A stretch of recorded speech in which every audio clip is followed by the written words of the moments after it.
Gentili telespettatori, bentrovati dalla redazione di TPN Veneto. Sono giornate davvero molto intense, dunque le sorprese le abbiamo annunciate ieri attraverso i collegamenti, attraverso anche la voce del vice direttore Antonio Liberti. Per quanto riguarda Portogruaro rimane lo status quo, per quanto riguarda San Michele invece la situazione vede Giorgio Vizzon ritornare sindaco, però su Portogruaro è arrivata anche la reazione di Angelo Tabaro, candidato del centrodestra, candidato sconfitto al ballottaggio a Portogruaro. Sulla sospensiva del TAR dice: noi siamo sempre stati la maggioranza, la nostra coalizione è molto compatta, ha dichiarato Angelo Tabaro, ma soprattutto ha fatto un inciso decisivo. Renato Stivalle e Geronazzo sono con me, non siamo mai stati così compatti.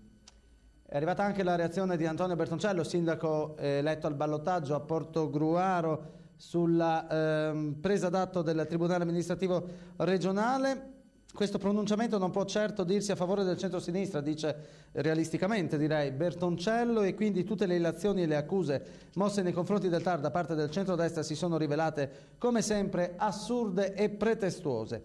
Noi non condividiamo le motivazioni dell'ordinanza, al di là del percorso giuridico-tecnico del ricorso presentato, che seguirà comunque una sua tempistica. Riteniamo prioritaria la governabilità della città attraverso la nomina della Giunta e la convocazione del Consiglio Comunale.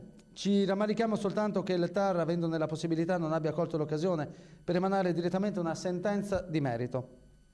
La coalizione che sostiene Angelo Tabaro ha per ora la maggioranza in Consiglio Comunale, deve assumere un atteggiamento responsabile, ha detto Bertoncello, deve assumere un atteggiamento responsabile per evitare la paralisi amministrativa.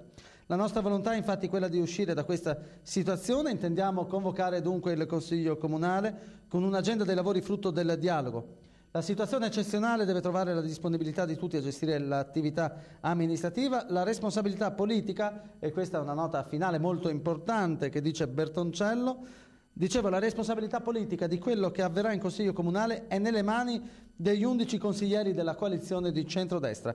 Possono, se lo ritengono opportuno, rassegnare le dimissioni e il Consiglio Comunale verrà sciolto e Portogruaro si ritroverà commissariata e in una situazione di assoluta paralisi possono decidere di lavorare invece nell'interesse della città secondo alcune priorità e punti programmatici condivisi. Quindi sostanzialmente qui Bertoncello apre alle larghe intese verso la fine di questo intervento con punti programmatici condivisi, quindi ma forse un governo a termine, chi lo sa, è una situazione talmente incerta che non sappiamo che cosa ci riserverà il domani.